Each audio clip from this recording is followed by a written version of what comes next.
Feterine é a personagem mais poderosa dos animes, né? E ela é uma das poucas personagens capazes de bater de frente no mesmo nível ali contra o universo Marvel e o universo DC. Uma bruxa criadora, uma verdadeira escritora. A Feterine está no topo de tudo. Por outro lado, muitas pessoas estão jogando a Void Chique na roda do combate contra a Feterine. Muitos dizem que a Void Chique, junto com a entidade Akasha, venceria a Feterine facilmente. Mas será mesmo? Vem comigo que vamos destrinchar tudo isso sobre essa batalha.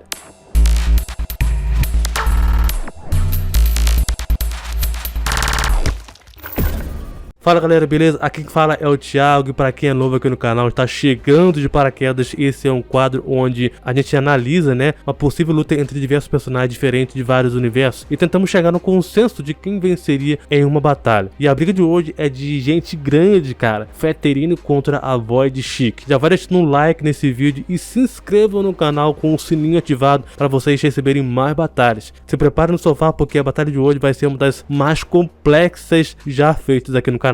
Vamos começar então com a Void Chique, tá? As habilidades da Void Chique, ou então da Chique Ryoji. A Chique Ryoji era capaz de ver a causa e o efeito da própria morte, capaz de matar até os mortos, percebe o conceito e a noção e a origem da própria morte usando sua percepção dos olhos místicos da morte. Possui uma habilidade de trazer morte e entropia para tudo dentro da realidade, até mesmo coisas além do conceito de vida e morte. Ela reconhece imperfeições inerentes a todos os aspectos da realidade, a ponto de até mesmo a imaginar a sensação conceitual de entidades, objetos e ideias que já foram predominadas pela estrutura da existência, por sua capacidade de matar o conceito de você. E aqui podemos entrar numa explicação. O conceito de você se refere à entidade pessoal e à percepção do eu individual. Envolve a consciência de si mesmo como uma entidade distinta de outros, como pensamentos, sentimentos, experiências e uma continuidade ao longo do tempo. Esse conceito está intrinsecamente ligado a vários aspectos, incluindo então a autoconsciência e a capacidade de reconhecer-se como um ser separado com suas próprias emoções, pensamentos e identidade. A identidade engloba então a percepção pessoal de quem é você ou quem você é, incluindo então aspectos como gênero, etnia, crenças, valores, memórias e experiências de vida. Consciência subjetiva, a experiência interna e subjetiva de ser um indivíduo, incluindo a sensação de estar no controle de todas as suas ações e decisões. Relacionamentos sociais,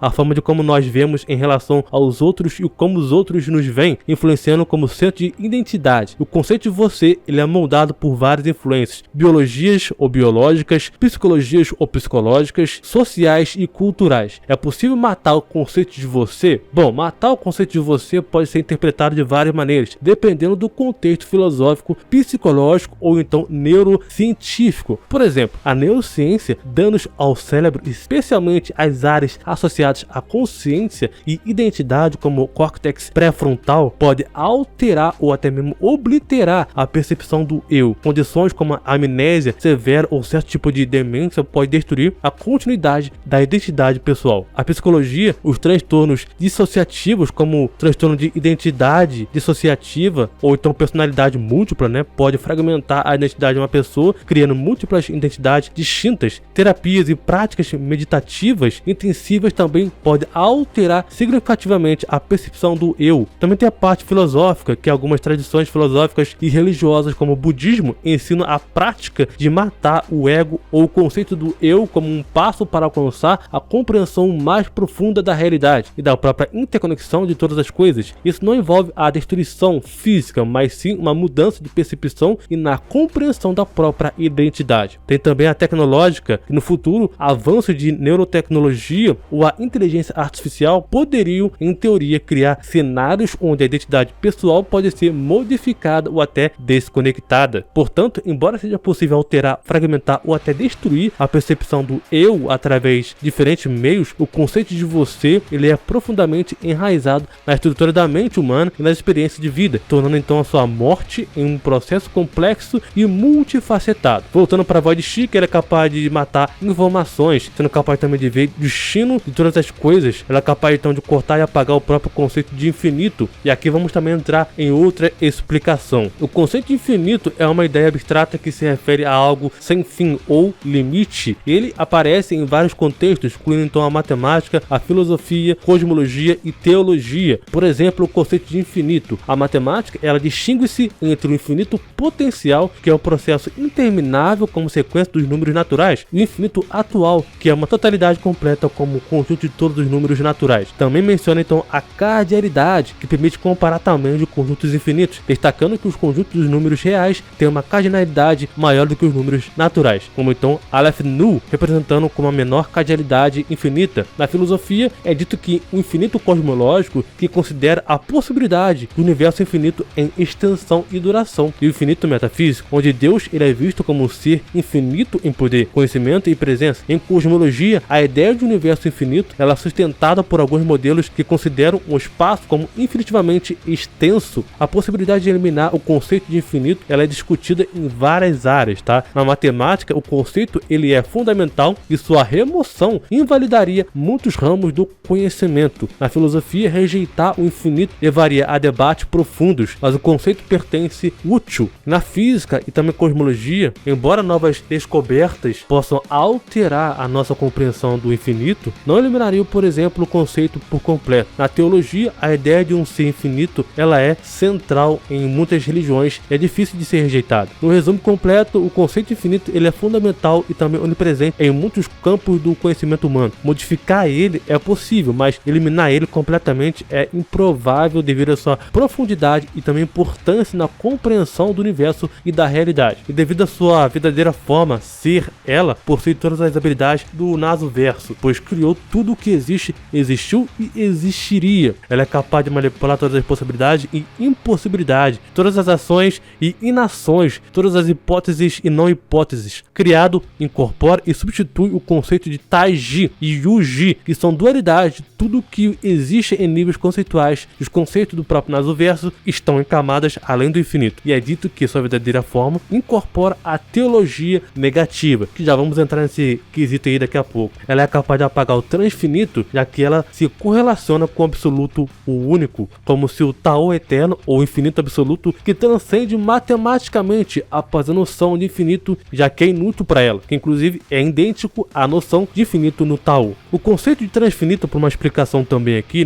foi introduzido pelo George Cantor na teoria dos conjuntos para descrever o tamanho diferente de infinitos. A possibilidade de eliminar o conceito de transfinito ela é considerada impraticável devido à sua profundidade e importância na matemática moderna. Apesar de haver debates filosóficos sobre a aceitação dos transfinitos, a sua consistência e utilidade matemática são indiscutíveis. Remover o conceito de transfinito exigiria uma reformulação fundamental da grande parte da matemática, o que não parece viável no estado atual do conhecimento matemático. O objetivo final então da família Ryoji, era dar à luz a uma criança que possuísse a origem do nada, ou seja, uma criança que estivesse ligada à raiz, e eles conseguiram, cara. Depois de entrar em coma, a Shikyu nadou em um redemoinho de nada infinito. Ela ficou presa assim por 2 anos a fio. Essa experiência de quase morte permitiu que a sua percepção dos olhos místicos da morte entrasse em ação. Com esses olhos, ela não só tinha uma conexão com a raiz, mas também era capaz de ver a morte de todas as coisas. Depois também a terceira personalidade dela, ou a alternativa dela, que é a Void Shikyu. Nesse estado, ela está ligada diretamente à caixa, também conhecido como a raiz ou espiral de origem, a origem metafísica de toda a existência. Enquanto a Shikyu pode ver a morte de tudo, a Void Shikyu pode fazer muito mais, como distorcer casualmente a realidade. Em Naso-verso existe um número infinito de universos paralelos, cada um com um tamanho infinito e conceitos únicos. Dentro desses universos existem infinitas possibilidades, apoiando a interpretação de muitos mundos vista na mecânica quântica. Os conceitos de espaço e tempo estão incluídos. A célula lunar tem a capacidade de gerar incontáveis mundos que abrangem todos os futuros e possibilidades potenciais. Alguns desses mundos transcendem até mesmo as limitações do tempo e espaço. No entanto, tais mundos são compostos por números complexos, incluindo então números imaginários, que são subtipos de números complexos que, por sua vez, pertencem aos conjuntos dos números naturais. Isso é conhecido como uma teoria dos conjuntos e um método de medição e também categorização. A célula lunar tem a capacidade de gerar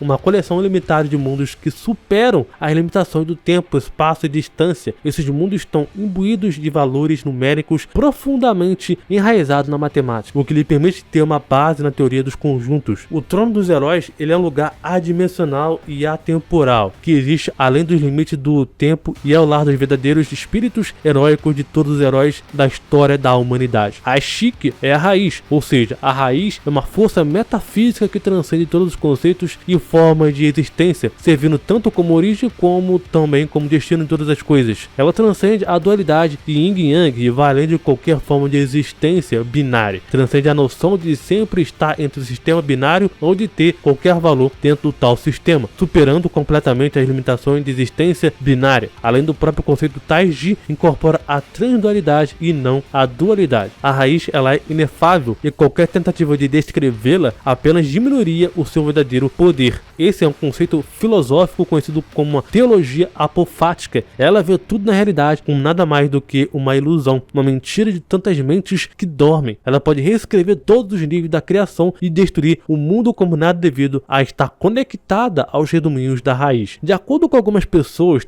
elas usam esse conceito de teologia apofática e é o seguinte: esse conceito de teologia apofática explica as limitações do infinito convencional. O infinito real, ele é retratado como uma coleção completa e esta ideia é a mais explorada usando então a analogia do espaço não euclidiano, que é infinito, mas tem limites. Para qualquer dimensão x, o limite vem da próxima dimensão, que é um infinito diretamente superior. Por exemplo, em duas dimensões, o limite do infinito ele é infinito, sendo igual ao infinito na geometria hiperbólica. Esse princípio se aplica também a qualquer dimensão. As operações aritméticas usadas em tais infinitos não podem ser aplicadas à raiz, que é fundamentalmente maior em escala. As Shikis de hoje, que está ligada então à raiz, consegue perceber o fim de tais infinitos e para ela são apenas pequenos quartos. Agora, uma coisa que eu discordo das pessoas que usam a teologia apofática para poder upar a voz de Shiki, a teologia apofática, também conhecida como a teologia negativa, é uma abordagem teológica que tenta descrever Deus por meio de negações. Em vez de afirmar o que Deus é, ela se concentra em declarar o que Deus não é, argumentando então que a natureza divina transcende a compreensão humana e, portanto, não pode ser adequadamente expressa em termos humanos ou afirmativos. O conceito da própria void Shiki está relacionado ao budismo e a filosofias orientais, onde a void, vazio, é um conceito central, especialmente no conceito do próprio Shunyata, o vazio no budismo,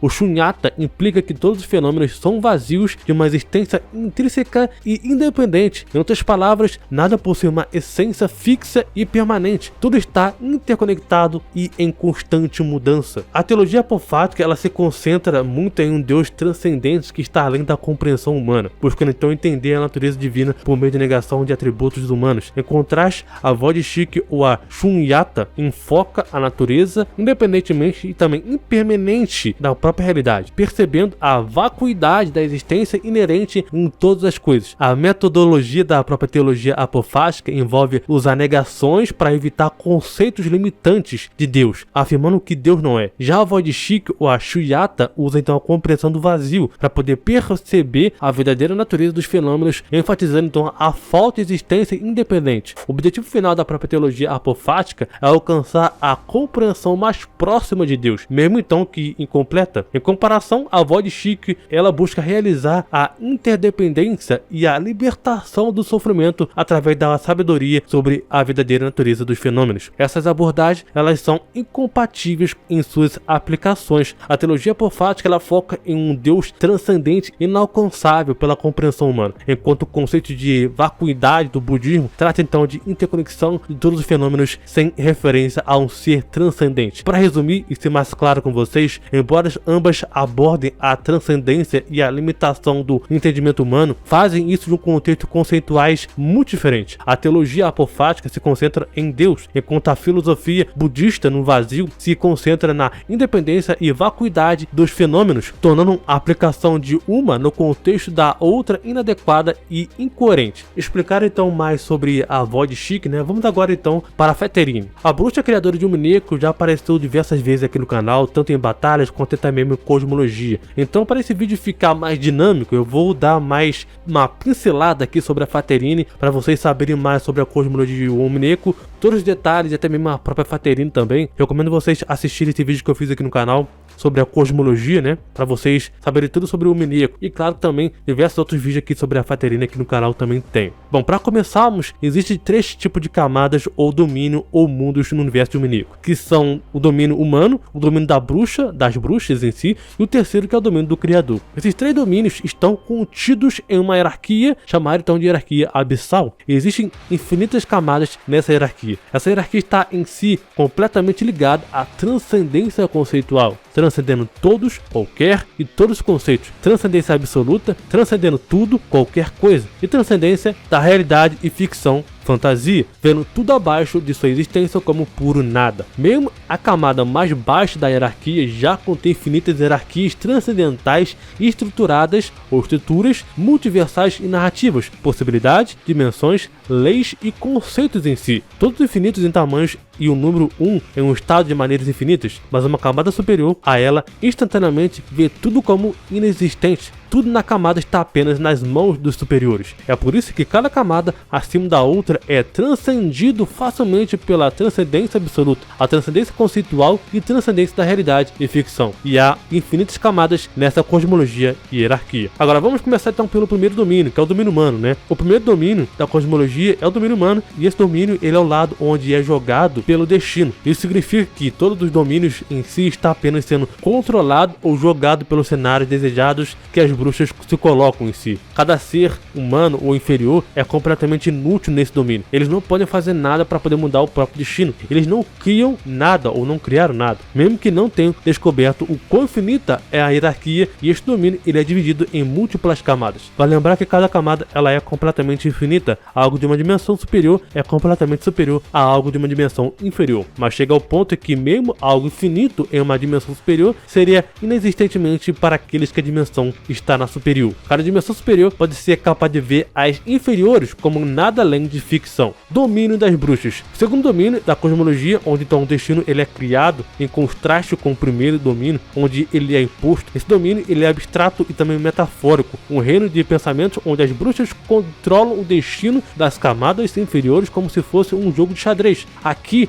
o mar de fragmentos contém infinitos fragmentos, cada um representando multiversos com sua própria leis e possibilidades. Esses fragmentos estão dentro da caixa de gato, ou a cat box, né, que as bruxas possuem, variando em tamanho e também capacidade de criação. As bruxas manipulam esses fragmentos, controlando os destinos no domínio inferior, inacessível aos humanos devido à sua posição superior como os mestres do jogo. Cidade dos livros. Este é um outro nível, tá? Aparentemente esse é o domínio que é o plano mais elevado da própria realidade. Esse domínio em si cobre facilmente a maior parte da própria hierarquia abissal, como a terceira maior camada da hierarquia infinita acima das infinitas estruturas transcendentais infinitas. E esta é uma biblioteca que contém infinitos livros, e cada livro ele é infinitivamente maior ou superior ao mar de fragmentos, o que significa que ele é equivalente a infinitas caixas de gatos com cada livro. Esse domínio ele é restrito apenas às grandes bruxas e a bruxa do Senado que podem entrar nele. A Anja afirmou que nem mesmo Erika e ela poderiam entrar nele.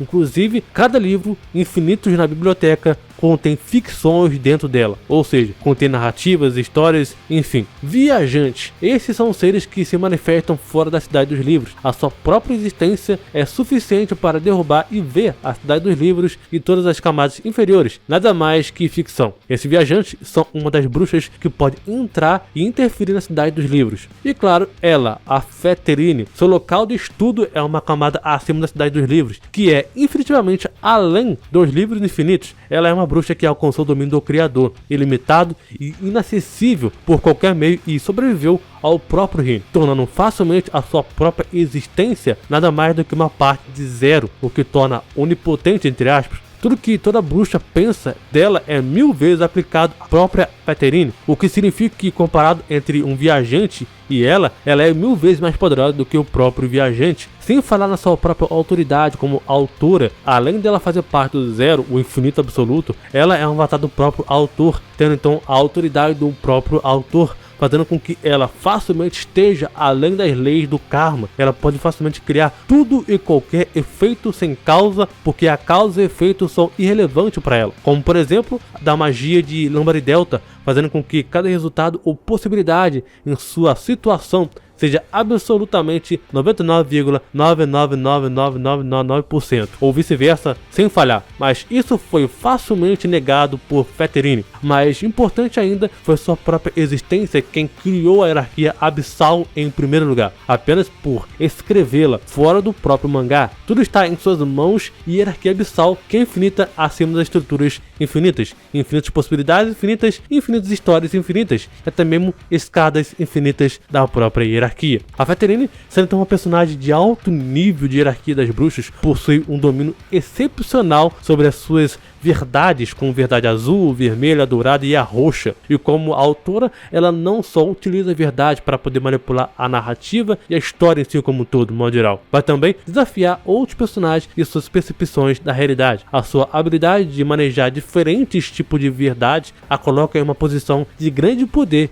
e influência. Quem vence? Essas são duas personagens mega poderosas e com universos tão poderosos quanto. Tendo então isso em mente, precisamos ter a mente aberta com todas as possibilidades de tudo que poderia ou não acontecer. Principalmente com as duas personagens que têm habilidades altamente abstratas e também metafísicas. A Fettering Augusta Aurora é uma personagem muito poderosa e ela é essencialmente uma bruxa e uma meta-resistência que transcende todo o tempo e espaço. A omnisciência, a omnipotência faz da Fettering ter um vasto conhecimento e também controle sobre múltiplos universos infinitos e realidades infinitas. A capacidade dela de manipular a realidade faz dela de manipular eventos de realidade à vontade, essencialmente reescrevendo a realidade à sua história. Ela transcende a mortalidade comum, existindo um nível além do entendimento humano, ou seja, ela contém todo e qualquer tipo de imortalidade. A Void Chic, ela está associada ao conceito de Void ou vazio, e ela é descrita como uma entidade que personifica o vazio absoluto. A Void Chic, ela pode acessar o vazio e manipular a existência e a não existência, e a capacidade dela de ter a percepção da morte, podendo trazer o fim à existência de qualquer entidade. Ela tem uma conexão direta à caixa, o lugar onde toda a informação e eventos do universo são armazenados, dando a ela um entendimento profundo e poder sobre a realidade. Agora, nessa análise eu vou considerar duas coisas: a teologia apofática que tanto falam e desconsiderar ela também. Afinal de contas, essa teologia só serve para poder upar ela desnecessariamente, na minha opinião. A análise com a teologia apofática. A teologia apofática, ao focar no que Deus não é, sugere uma compreensão que transcende qualquer descrição ou limitação humana. Tendo essa ideia em mente, a Fettering é uma entidade que transcende a maioria das limitações humanas e está além da compreensão direta. A sua natureza omnipotente e onisciente, entre aspas, coloca ela em um estado que é quase difícil de ser afetado por qualquer poder convencional. A sua habilidade de manipular a realidade sugere que ela poderia teoricamente anular ou ignorar a habilidade da Void Chic, reescrevendo a própria existência dela. Já a Void Chic, com a sua conexão com a caixa e a manipulação do vazio, também transcende a existência comum.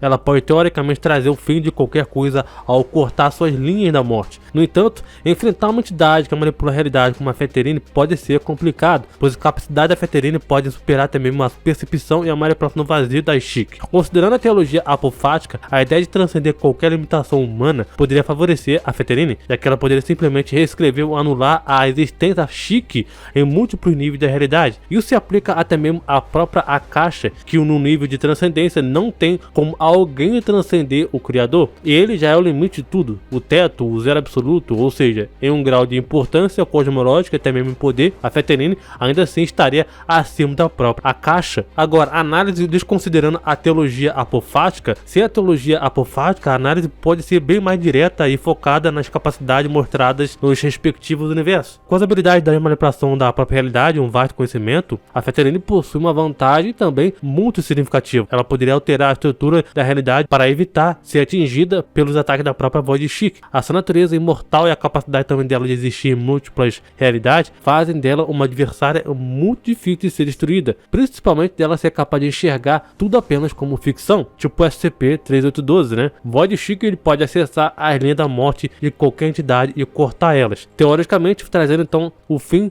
a qualquer existência. No entanto, essa habilidade pode ter limitações contra uma entidade que pode manipular e reescrever a realidade como a Feterine. A conexão da She com a caixa dá a ela um poder profundo, mas enfrentar alguém que pode anular ou reescrever essa conexão poderia ser uma desvantagem bem significativa. E com base na transcendência de narrativas, se considerarmos que a Feterine pode ver e manipular a voz de She como uma personagem dentro da sua própria história que ela pode controlar, a Feterine teria a capacidade de reescrever ou anular a existência da voz de She dentro da sua ou dessa história em si, narrativa em si. A voz de She com sua conexão com a caixa representa um poder que transcendem a própria realidade em si individual, né? A caixa ela é vista como um registro de tudo que já aconteceu e acontecerá, indicando então que a voz de She tem acesso a uma fonte de poder que está além de qualquer narrativa singular. A sua habilidade de cortar a existência e manipular o vazio sugere também que a voz de She poderia, em teoria em si, transcender e escapar de qualquer narrativa que tenta aprisionar ela, inclusive a narrativa de manipular a própria Feterine. A voz de She possui um poder que transcende também as narrativas individuais, já que a caixa representa a base de toda a existência e sua conexão com a caixa poderia permitir ela de escapar das manipulações narrativas da Feterine, pois a caixa ela é um registro absoluto que está além de qualquer controle narrativo singular. Resumindo, a narrativa da Feterine poderia teoricamente funcionar em voz de She se ela conseguisse ver e manipular She como parte de uma história que ela controla. No entanto, a profunda conexão da She com a própria caixa sugere que ela teria um nível de transcendência que poderia então permitir que ela possa resistir ou escapar dessa manipulação. Agora, falando então mais da própria caixa, a caixa é um conceito, como falei antes, da raiz ou origem do Nasoverso. Ela é a fonte de toda existência, o lugar onde todas as informações e eventos do universo são armazenados e é de onde tudo se origina. Um dos registros acásticos do próprio redemoinho da raiz em si diz o seguinte: abre aspas, todos os eventos têm uma causa fundamental, uma prioridade absoluta, o ponto onde o universo começou, mas também o ponto onde terminará. Nesse ponto existe um arquivo de todas as coisas, embora esse seja menos um arquivo e mais apenas uma existência, não é realmente informação, é existência e nada mais. Não tem vontade própria, nem nenhuma diretiva possível. Ele simplesmente permite que as causas fluam para fora de si mesmo, quase como se fosse este turbilhão da fonte. Do outro lado deste mundo, no cúmulo das teorias dimensionais, há um poder, o redemoinho das origens, onde tudo nesse mundo ele é lembrado, onde tudo nesse mundo ele é criado, a sede de Deus. Este é o mais querido desejo de todos os magos, o local exato da origem de todos os eventos, o início e também o fim de toda a criação. Tudo tem uma razão principal. A única fonte é a mesma coisa que um cientista alemão chamou o registro de acástico. Em outras palavras, o amargo de todo um fenômeno existe algo que registra todas as coisas. É menos um registro do que uma existência, portanto, não é informação. Simplesmente existe, não tem nenhum propósito em si, nem qualquer direção. É como se um redemoinho das raízes de onde brotam todas as razões. As coisas desse mundo fluíram disso, derivam disso e preservam a sua forma atual. Você e eu, vampiros e humanos, todos nós originamos disso. As coisas tornam-se mais complexas e reparadas e não podem retornar à fonte original, ao começo. Mas você entende que existe The One, certo? Mas não importa o quão diferente seja a forma de que algo assume a grande fonte, ainda assim é um derivado. Portanto, mesmo que seja apenas uma linha delgada, há um fio conectando-se à fonte. Os registros arcásticos e redemoinhos da raiz têm a mesma definição de propósito. Eles são a mesma coisa. Eles estão no mesmo topo de todas as teorias dimensionais. É um registro metafísico que armazena todas as extensões da cosmologia do Nasoverso, todos os fenômenos, todas as possibilidades, todas as infinitas dimensões superiores e a realidade como todo o passado, presente e futuro. Os registros acásticos, redemoinhos da raiz, também são responsáveis por todas as possibilidades possíveis, e se há impossibilidade e se não, que governam a existência e a inexistência em um nível físico e conceitual, controlando as teorias dimensionais do Nasoverso, e é transcendente e também irrestrito de todas as teorias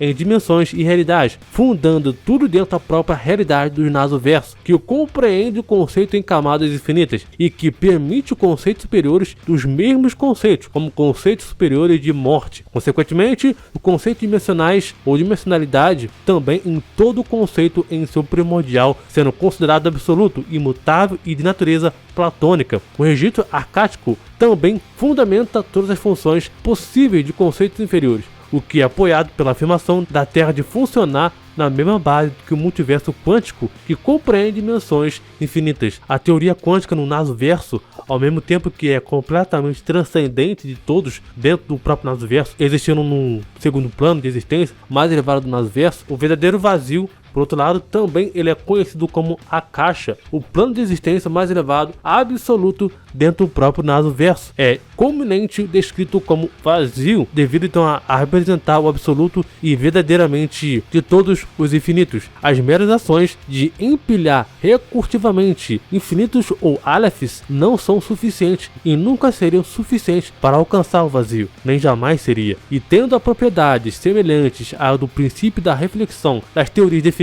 como tudo dentro do Nasoverso está conectado à caixa, onde representa os subconjuntos dele, e as propriedades da raiz são refletidas em um conjunto menor, é basicamente um cardeal inacessível e um infinito absoluto ao mesmo tempo. Além disso, o verdadeiro vazio, a caixa, também está além do conceito de Taiji, que captura cada dualidade em um nível conceitual, e sendo então indiretamente descrito como equivalente a Yuji, derivado de fórmulas matemáticas. Outra coisa também que distingue a caixa dos registros de acásticos é que, sendo o plano de existência mais elevado dentro do próprio Nasoverso, é muito distinto em localização dos registros acásticos. Embora exista também próximo a ele, a caixa é um reino fora da conceituação, que representa a verdadeira abstração, o nada, o insondável e indescritível, e está além dos domínios da linhagem e não pode ser descrito nem mesmo por qualquer forma de linguagem, devido à sua transcendência infinita como o único absoluto que não pode ser superado, um território de liberdade sem limites. O vazio